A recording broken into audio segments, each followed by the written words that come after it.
Hello everybody, it's me, Big Daddy Brian, and it's time to talk and overreact to the Suns' first preseason game. The Suns played their first preseason game against the Lakers, and the Suns are finally playing like they care out there. This is a preseason game and the Suns play with more effort than I've seen in the last 2 seasons. One player that I'm not really going to talk about a lot in this video is Devin Booker, because we know who he is. I'm not worried about him at all. The Suns are going to depend on him a lot this season as a scorer and a passer since they don't have many players on this team that can do that. He had a good game though. He looked really comfortable out there to the point he made a hook shot. So I want to focus on the players that are going to play important roles on this team. You could tell the energy was really different from last season. They were playing defense, they were running, it just looked like they cared out there. And to be honest, I'm going to contribute that to Dillon Brooks. He was a player that was doing everything that he had to do. He wasn't out here hunting for his own shot even though Jalen Green was out. He stayed at the 3-point line and hit some shots. Dillon Brooks really is the type of player the Suns have needed for years. He brings that tough defensive identity that gets everyone else to want to play defense. His defense against Dalton Connect is something that I don't think any player on the Suns last season would have done. Ryan Dunn was playing the 4 and it looked like Rui Hachimura was having his way with him. This concerns me a little bit because Ryan Dunn is going to be starting at the 4 this season, and if Rui is doing that to him then it might become an issue. But I'm willing to give him a chance and see how it goes, especially since I don't think any other player on this team deserves that spot over him. I didn't realize how many people were really scared of Colin playing the backup point guard for this team. I thought everyone would be fine with him being the backup point guard, and this game showed that he'll be fine. He just does what he has to do. He tried to score when he had to score. He was making the right passes and had like 4 assists in this game. Royce had a normal Royce game. He was shooting threes and he made one crazy 3 by the Lakers bench that I was surprised went in. I thought that was just going to be an airball. Oso was the starting center in this game and I think he was good. You can see that he's really small compared to other centers in this game, but he still had 9 rebounds and had some great passes. His passing is going to be important for this team because they don't have a lot of playmakers. He was also driving to the rim and got some fouls, but he missed 5 of his 6 free throws. He needs to work on that if he wants to be the starting center or backup center on this team. Nigel Hayes-Davis really surprised me in this game.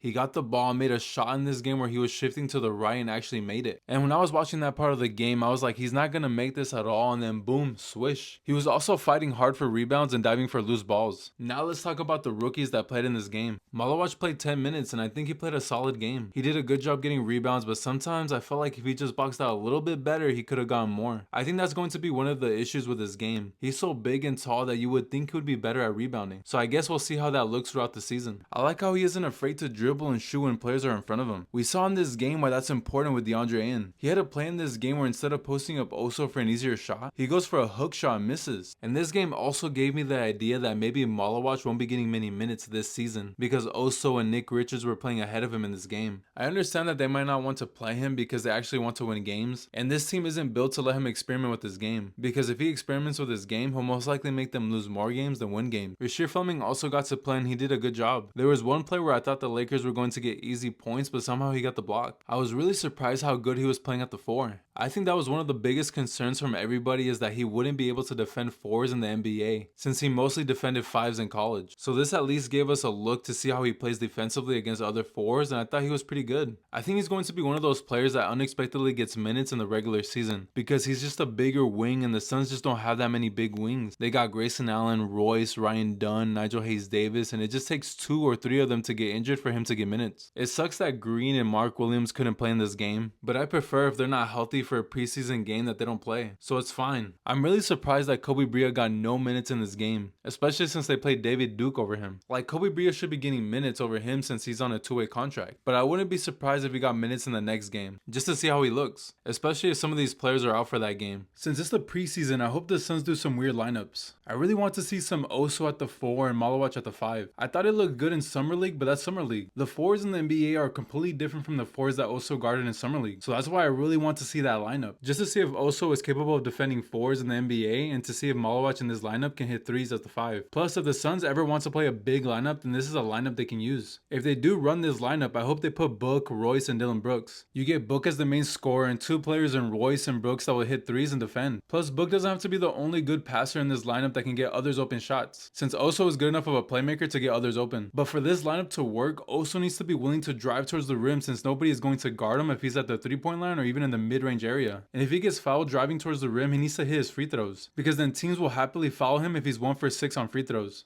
Another interesting lineup that I want to see in the Suns preseason games is Malawach at the 4 and Mark Williams at the 5. I don't think this is going to happen though, since they're more focused on getting Mark Williams ready for the first game of the regular season. But they should at least try to put a lineup out there where Malawach is at the 4. Because so far it looks like the Suns are going to play Mark Williams, Nick Richards, and also ahead of the rookie. And I think that's completely understandable since they want to win games. And Malawach so far is pretty raw offensively. But they should at least try to play him at the 4 to see if he can earn minutes that way. Especially since the Suns don't have a lot of tall wings. The tallest wings they have are Ryan Dunn and Nigel Hayes-Davis, who are around 6'7". They also have Rasheer Fleming, who's 6'10", but I think they would rather play their 10th pick over a second round pick. I just want to see if Malawach is versatile enough to play the 4. I'm basically trying to see if Malawach can be our version of Evan Mobley. If Malawach can defend the perimeter and make threes, then this team will be way better than people think. And I hope the Suns give him some minutes with Devin Booker because I really want to see how those two play together. I think in the preseason game with the Lakers, they didn't play any minutes together. And that Malawach mostly played with Colin and Jared Butler as his point guards. So Coach Hawk, can you give us some Devin Booker and Malawach minutes? One more thing that I wanted to talk about was that I was listening to Zach Lowe's podcast and he said that if he was a Suns fan, he would be really depressed. I get these guys have to cover 30 teams in the NBA, but his opinion is just wrong. Every Suns fan that I know is excited to see a team that so far looks like they care about playing the right way and trying to prove people wrong. They're finally giving us athletic players with length that can be good defensively. I know that doesn't always equal to winning a lot of basketball games, but I'd rather watch that than whatever the Suns have been for the past 2 years. That team was just frustrating to watch because they played like a team that thought they were contenders and wouldn't take the regular season serious. That team made me stress if they would take a game against the Hornets serious when they were out of the play-in. I don't think this Suns team will make the playoffs, but at least I can just watch them play some good basketball and take it serious. Zach Lowe also said that he doesn't think this team will be a top 20 defense. I think that was also a wild thing to say. I think the Suns have enough defensive talent that they can at least be a top 20 defense. I know the one thing people always say about Mark Williams is that he's not good defensively, but I think on the Suns he'll be fine, especially with Dunn and Brooks as the point of attack defenders. Like, who's the best point of attack defender that Mark Williams ever played with in Charlotte? It's probably Josh Okogie, who the Hornets got back in February. I like Josh Okogie, but Dylan Brooks and Ryan Dunn are better. I think Mark Williams will be better on defense with those two wings next to him. The wild card is obviously Jalen Green, but I think he'll at least be alright because he won't be in charge of the offense as much as he was in Houston. The Rockets depended on Green a lot on offense to create shots for others, but on this Suns team he'll have Devin Booker that can pass it to him for some open shots. So with a lesser role on offense, I think Jalen Green will have more energy to put on defense. I think this Suns team can at least be the 16th best defense this season. Anything below that would be disappointing. I just think they have enough guys on this team that care about defense and will play hard. And let me just talk about that game that's coming up on Friday. A 5 a.m. basketball game is insane. I'm not sure if I'll be awake for that game, but we'll see. Shout out to you guys for listening. I really appreciate it. Like this video and subscribe to the channel for more content. I'll see you guys soon.